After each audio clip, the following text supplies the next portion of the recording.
unanimous decision, and I think Vina and Lang might be the ones backing Frank, and Fabio might want him gone. Yeah. And in that situation, are we happy with that situation as fans? That those two are the ones that are kind of keeping him in a job, whereas Fabio is the one who's not being listened to. It's just hard to trust these guys, isn't it? It's really hard to, particularly. Look, Vinay, we all know of his past. He used to be on the board at Arsenal and everything like that. And he comes in straight away and he's like, I want to get the communication from the club to the fans a lot better. And he's like so prevalent on social media and doing all these posts on YouTube and Twitter and whatever when things are good. When's the last time we heard from him, by the way? Yeah, since what? When's September? the last time we heard from Vinay? Where's this constant communication that we've heard of from board to fans that has been so missing over the past couple of years or the past 25 years? Where's this communication now when things are bad? Because I haven't heard from him. I guess the problem would be if he keeps speaking whenever we're lost. Is it a kind of a situation where he's giving that dreaded vote of confidence? But it feels like he's only wants to speak when things are good. And, you know, it's very well. He's given us a scarf. Yesterday, he gave all season ticket holders a pin badge. Did he? Yep. Oh, lovely. Which I didn't get one, by the way, because the queue was too long in the Spurs shop. I couldn't be asked to queue up. But yeah, he's given us a scarf at Nottingham Forest. He's given us a scarf at Bodo. And pretty much since the beginning of the season, we haven't heard a word from him. And we're sitting here in the transfer window. No signings, no links, only a 19-year-old kid coming through the door. And we haven't heard a peep from him. So much for this better communication. Did he slip the Arsenal Cup to Frank? So I heard it was Cochrane. Cochrane's the one. Yeah, I agree. I think that was one of the big things he marketed himself on and what he's great at. And at the moment, as well, they haven't fulfilled what they were saying they did at the beginning of the season, which was we've brought in Frank because, you know, we want more sustainable results and we want to compete on all four fronts. And we think this football, you know, is going to be on the way to doing that. Well, on the way is the key word there. Huh? I don't think it was ever supposed to be a short-term thing where this season we were going to compete on all four fronts. I don't think we're supposed to be competing for the Prem and the Champions League this season. I agree with that. But, of course, this season was supposed to be an improvement. We are supposed to be competing for more competitions this season, in the short term. The league position was supposed to stabilise, which hasn't really. We were supposed to be maybe have some more cup runs. Obviously, the Champions League we don't know yet because that's still going on. But we're not in a bad position in the Champions League, I guess. But of course, they brought in to do it, and in the two domestic cups, we've got out an earlier rounds than we did last season. Yeah. And in the Premier League, we're actually right now, from game week to game week, we are in the same position, albeit obviously. FA Cup's pretty much the same, though, isn't it? Let's be honest. It's just the Carabao Cup, which is a big disparity. Yeah, semi-final in the Carabao. Well, it's the first time we've been out in the third round of the FA Cup since 2014. Yeah, but we got knocked out to the same team. We got knocked out to the same team, yeah. So, I mean, look, we all knew as soon as that draw made, we're probably going to be going out. So we got. I'm just saying, we from got the tough point of view, you know, that's what I'm saying. That was their mission statement when kind of Frank came in, and that's what they said why they sacked Ange, and haven't lived up to that at all. Yeah, it's true. It's true. But look, things just seem all wrong from board level all the way down. You know, to the fans really. You know, toxicity in the fan base, players. You know. Up and down players, fights going on at the end of games. The board are nowhere to be seen. Promised this whole war chest this January. Can't even hear of bids going in. Is there a chance we have money but with no one to spend it on? We definitely have money. But that's what we've kept saying, Sim. That's what we've kept saying. We can have all the money in the world, but what top quality player that we want to see come to this club is going to come? That's the problem at the moment. Yeah, that's what we've been saying. Why would they? There's no real reason to come here. I don't doubt that we've actually got ambitions to bring players in. I think they're finding it hard to find the players to actually come. Yeah, I agree. I think it's a tough sell at the moment for top players who will come in and really be game changers for us. It's a real tough sell. And the thing is, right, if we are able to convince someone to come and you end up spending and overspending on these players, which we're going to need to do. Yeah, which we're going to need to do, right? And you offer them 200 grand a week, 250 grand a week, and they end up not being the right fit. you're stuck with these players for 4 or 5 years. Mm-hmm. You know, we've been through the Ndombele situation. You know, he was a top talent coming out the French league. Everyone was, you know, he was a star in that Lyon team, and he come here, and we're all excited for him to come here, being like, this is the game changer we need. Pochettino wanted him to come. You know, Pochettino was like, this is the guy I need to push this team along.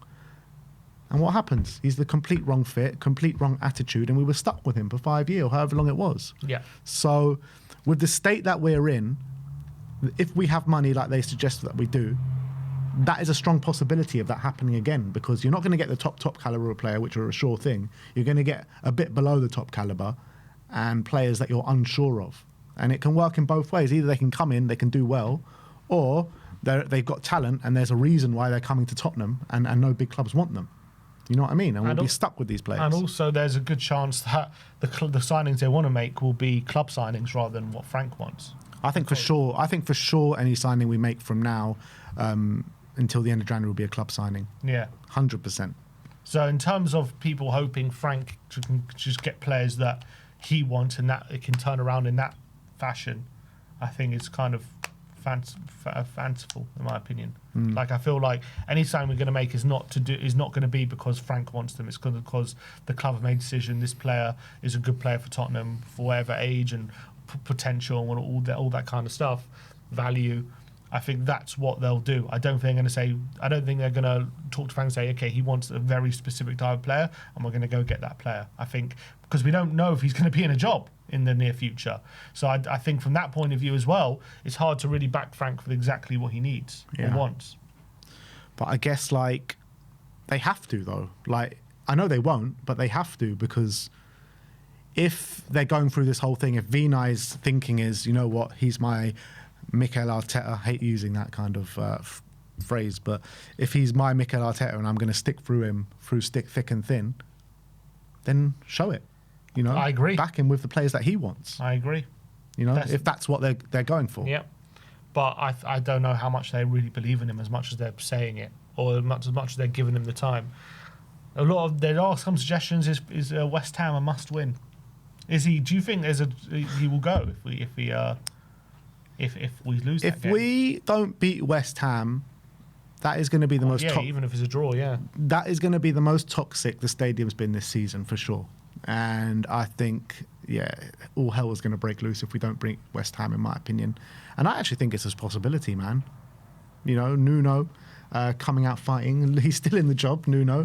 Looks like he's going to be in job for the Tottenham game. Or maybe if they go out. Did they go out? What did they play the FA Cup? They're playing now, playing QPR today. Imagine if they lose that game, Nuno could be gone. But if Nuno's still in the job, or even if he's not in a job, I think West Ham, they're going to, you know, turn into Tottenham v West Ham versus Tottenham. And we're at home. We're awful at home. Yeah. Nothing's a given. Obviously, I'll be shocked if we don't win, but at the moment, I won't be shocked. It's just nothing's a given. I won't be shocked if we don't win that game. I really won't.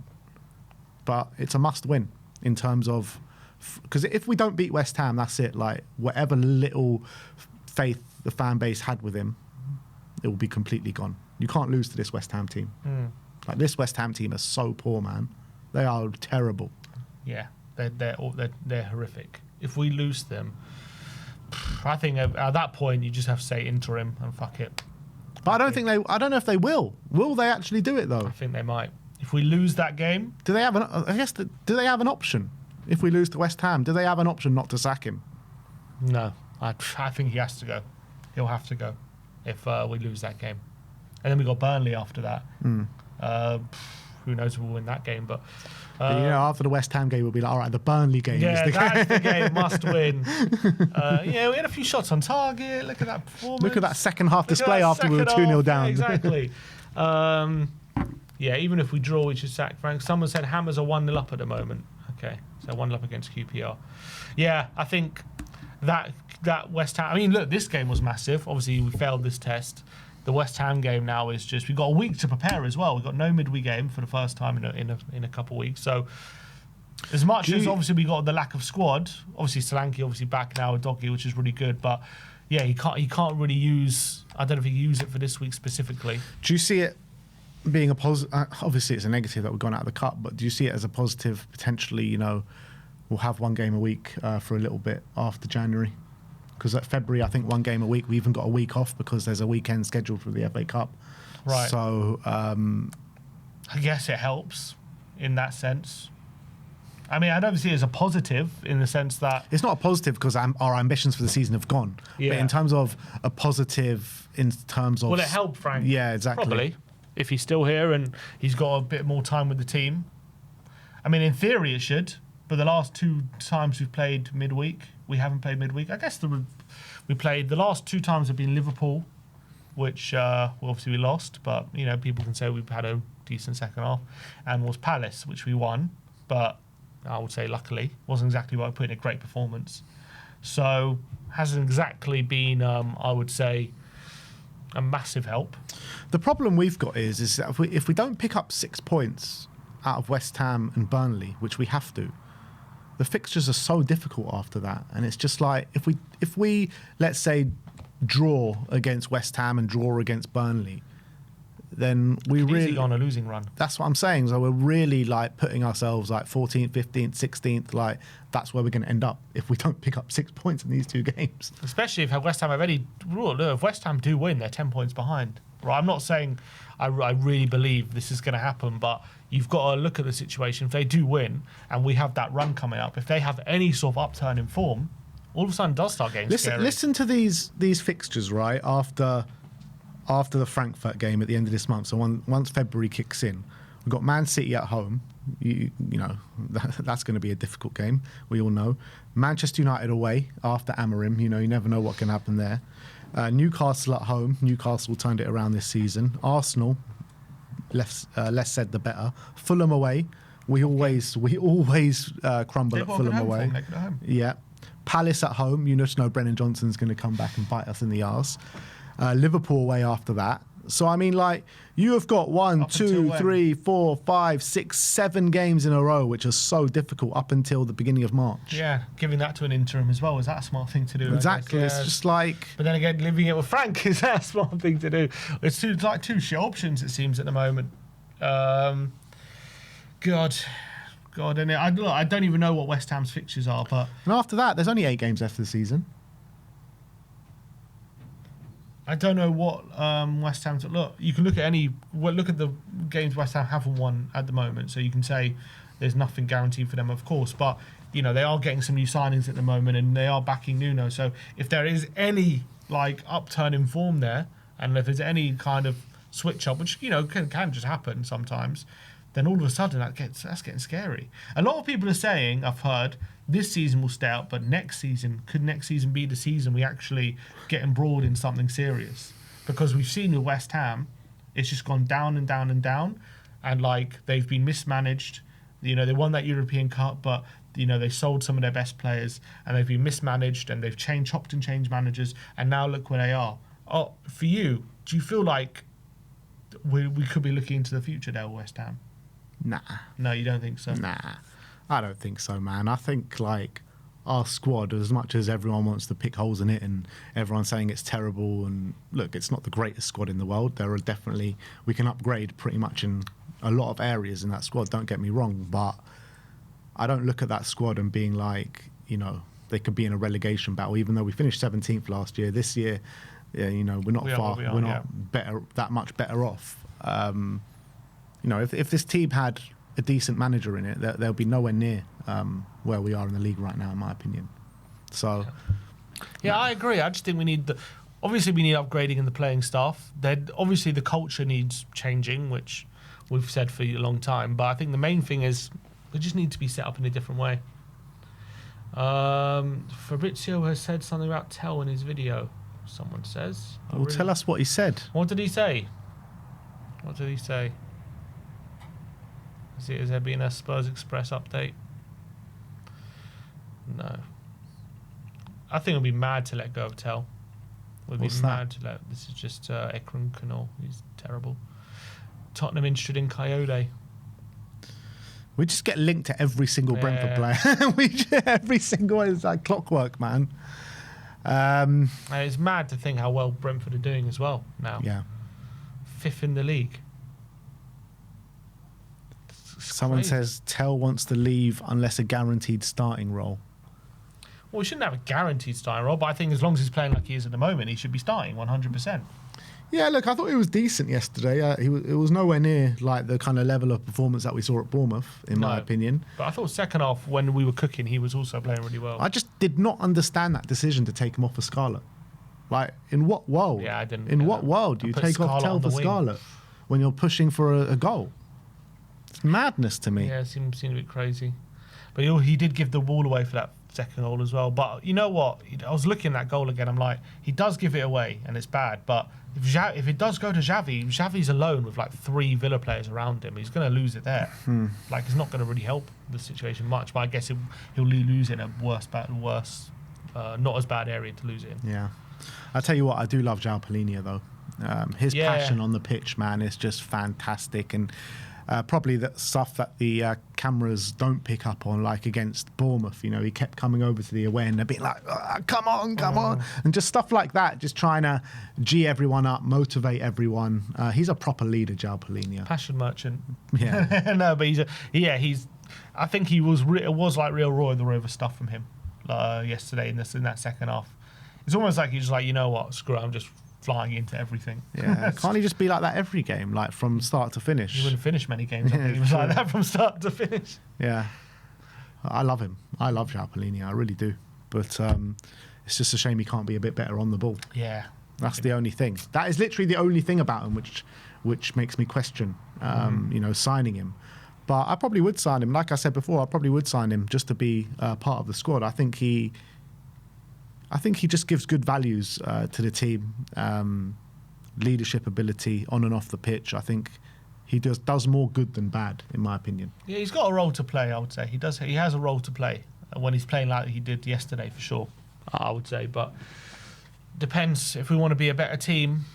You know, I don't know I'm not sure if he's a top 6 player. Yeah, but like a squad player, look, Arsenal got Norgard in the squad. Barely plays. He barely plays, but he still plays a part in the squad, and he makes up the numbers, and he plays in the games where... Do we want to keep Palhinha to barely play? I think he holds a value in terms of that, and I think he'll play a bit more. He'll play more than Norgard, obviously, but the reality is we need better than him from a starting point of view. But as a squad player, I've got no problem with it at all.